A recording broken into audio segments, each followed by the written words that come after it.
Please subscribe my channel. Like and share my video. एक बार की बात है, किसी जंगल में एक चिड़िया अपने 2 बच्चों के साथ रहती थी। उसी पेड़ पर एक बंदर भी रहता था। बरसात के दिन थे और जंगल में बहुत बारिश हो रही थी। सभी जानवर अपने अपने घरों में जाकर छुप गए ताकि बारिश में भीगने से बच सके। चिड़िया भी बच्चों के साथ अपने घोंसले में बैठी हुई थी। तभी चिड़िया ने देखा कि पेड़ वाला बंदर टहनियों पर बैठा भीग रहा था, क्योंकि उसके पास कोई घर नहीं था। चिड़िया को यह देखकर बंदर पर बहुत दया आई और वह बंदर से बोली, बंदर भैया, देखो आप कैसे बारिश में भीग रहे हो। अगर मेरी तरह आपने भी अपना घर बना लिया होता तो आज इस बारिश में आप भीगने से बच जाते और आपको ठंड भी नहीं लगती। बंदर ने चिड़िया की बात सुनी तो उसे चिड़िया पर बहुत गुस्सा आया। बंदर ने मन में सोचा, यह पिद्दी सी चिड़िया मुझे ज्ञान दे रही है। अपना घोंसला क्या बना लिया जो इतना इतरा रही है। बारिश रुक जाने दो, फिर मैं इसको मजा चखाता हूँ। और इसे क्या मतलब मैं अपना घर बनाऊँ या ना बनाऊँ। दूसरे दिन बारिश रुक गई और सभी जानवर अपने अपने घरों से दाना पानी की खोज में बाहर निकल गए। चिड़िया भी अपने बच्चों को घोंसले में छोड़कर दाना लेने के लिए चली गई। चिड़िया के जाते ही बंदर ने उसका भी घोंसला तोड़ दिया और पेड़ से नीचे गिरा दिया। दोनों छोटे छोटे बच्चे भी जमीन पर गिरकर घायल और बेघर हो गए। शाम को चिड़िया जब वापस आई तो उसने अपना टूटा हुआ घोंसला और बच्चे देखे। बच्चों ने उसे बताया कि कैसे बंदर ने उनका घर तोड़ दिया। बच्चों की बात सुनकर चिड़िया बहुत दुखी हो गई और बच्चों से बोली, सच ही कहा गया है कि मूर्खों को बेवजह की सलाह नहीं देनी चाहिए, क्योंकि बिना वजह की सलाह खुद के लिए ही मुसीबत खड़ी कर देती है। मैंने तो बंदर के भले की बात सोची, पर इस मूर्ख ने तो मेरा ही घर तोड़ दिया। Moral of the story. तो बच्चों, हमें इस कहानी से ये सीख मिली कि हमें बिना वजह मूर्खों को सलाह नहीं देनी चाहिए, क्योंकि मूर्खों को बिना मतलब के सलाह देने से हम खुद के लिए मुसीबत खड़ी कर देते हैं। जैसा को तैसा। एक दिन की बात है। एक लोमड़ी और सारस दोस्त थे। लोमड़ी बहुत चालाक थी और जंगल के दूसरे जानवरों के साथ चालाकी करती थी। उसने सारस के साथ भी एक दिन चालाकी करने की सोची। वो सारस को बोली कि आज मेरा जन्मदिन है, तुम्हें मेरे घर दावत पर आना होगा। मैं आज चिकन सूप बनाऊंगी। शाम को सारस लोमड़ी के घर दावत पर पहुंच गई। लोमड़ी ने चालाकी से एक प्लेट में दोनों को चिकन सूप परोसा। लोमड़ी ने बड़े मजे से प्लेट से चिकन सूप खा लिया, लेकिन सारस अपनी चोंच की वजह से कुछ भी नहीं खा पाई। सारस को समझ आ गया कि लोमड़ी ने उसको बेवकूफ बनाया है। इसके बाद सारस बिना कुछ खाए ही वहां से चली गई।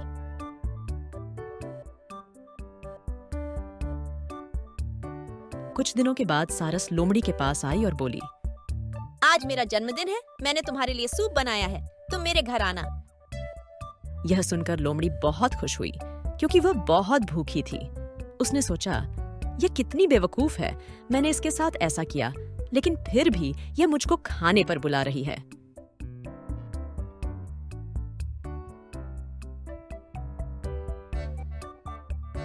शाम को लोमड़ी सारस के घर पहुंची।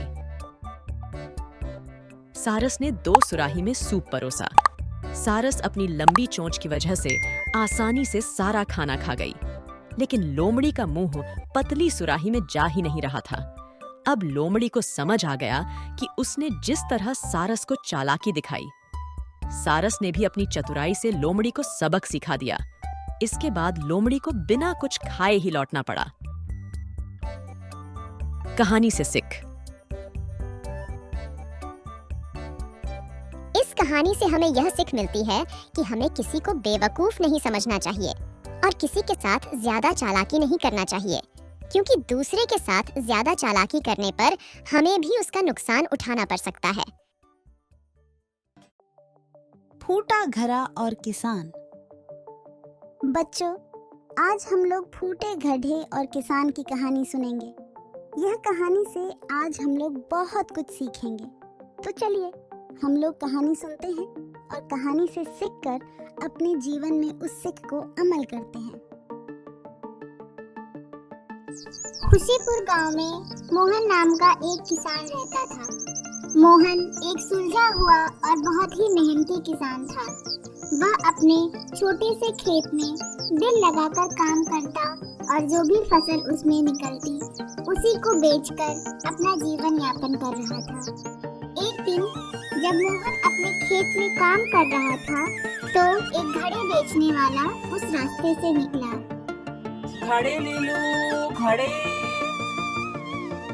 घड़े ले लो घड़े, बढ़िया पक्के घड़े ले लो, घड़े ले लो। ये घड़े वाले जरा रुको, घड़े तो तुम्हारे बहुत अच्छे हैं, मुझे ये 2 घड़े देना। वाह, आज तो मैंने बहुत बढ़िया सौदा किया है।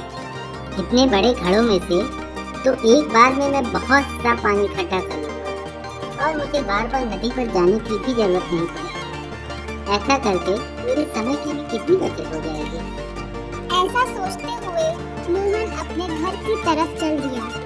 मोहन घर गया और घड़े को एक कोने में रखकर सो गया। अगले दिन वह उन घड़ों को लेकर नदी से पानी लेने के लिए चल पड़ा। जब वह पानी लेकर लौट रहा था तो उसने देखा कि एक घड़ा तो बिल्कुल ठीक था, पर दूसरा वाला कहीं से फूटा हुआ था, जिसकी वजह से उसमें से पानी गिर रहा था। मोहन जब दोनों घड़ों को घर लेकर पहुंचा तो देखता है कि सिर्फ 1.5 ही घड़े पानी वह ला पाया है और बाकी का पानी रास्ते में ही गिर गया। मोहन फिर भी रोज उन घड़ों में पानी लाता और घर में उनका उपयोग करता। उधर वह फूटा हुआ घड़ा अपनी इस कमी से बहुत दुखी और शर्मिंदा रहा करता था। ये तो बहुत शर्म का बात है कि हम अपने मालिक के कोनो काम नहीं आ पा रहे, खाली आधा ही पानी ला पाते हम, तब भी मालिक हमसे काम ले रहे हैं, क्या करें हम? अम्मा मियाँ, तुम कितना बेकार घड़ा हो ना, पूरा पानी तुम रास्ते में ही खराब कर देना। मुझसे कुछ सीखना होना ना। देखा मालिक की मैं कितनी मदद करता। छी मियाँ छी, शर्म आना होना तुमको इस बातों पर।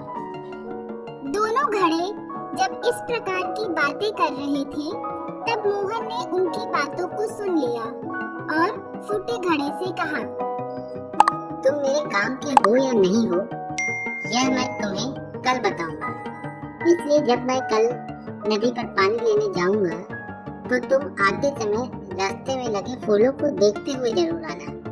ठीक है मालिक। दूसरे दिन फूटा घड़ा नदी के रास्ते में फूलों को देखते हुए घर आया, जिससे उसे थोड़ी खुशी मिली, पर घर पहुंचकर वो फिर दुखी हो गया और उसका मुंह लटक गया। अरे तुम तो अभी भी दुखी हो। शायद तुम नहीं जानते कि मैं तुम्हारी यह फूटने की बात पहले दिन से ही जानता था, इसीलिए मैंने रास्ते में फूलों की कुछ बीज लाकर लगा दिए, जिनमें तुम रोज थोड़ा थोड़ा पानी देकर उनकी सिंचाई करते रहे। और देखो आज तुम्हारी वजह से ही कितने सुंदर सुंदर फूल उन क्यारियों में लगे हैं। फूटे घड़े की आंखें खुशी से चमक उठती हैं और वह बोलता है, सच? क्या ये सब हमारा वजह से हुआ है? ये तो हम कभी सोच भी नहीं किए। हाँ बिल्कुल, और नहीं तो क्या। और सुनो, अब मेरी आमदनी भी दुगनी हो गई, क्योंकि उन फूलों को मैं बाजार में बेचकर मुनाफा जो कमा लेता हूँ। और एक तुम हो जो बिना किसी वजह के ही इतनी उदास हो रहे हो।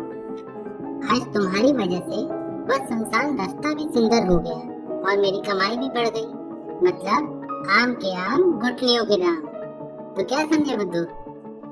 मोहन की यह बात सुनकर दोनों घड़े जोर से हंस पड़ते हैं और उस दिन के बाद से फूटा घड़ा कभी दुखी नहीं होता।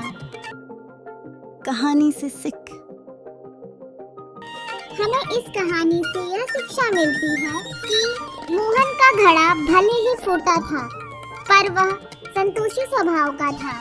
इसलिए उसने फूटे घड़े की कमी को नजरअंदाज करते हुए भी उसमें कुछ खासियत ढूंढ ली और वही उसकी सफलता का कारण बन गया।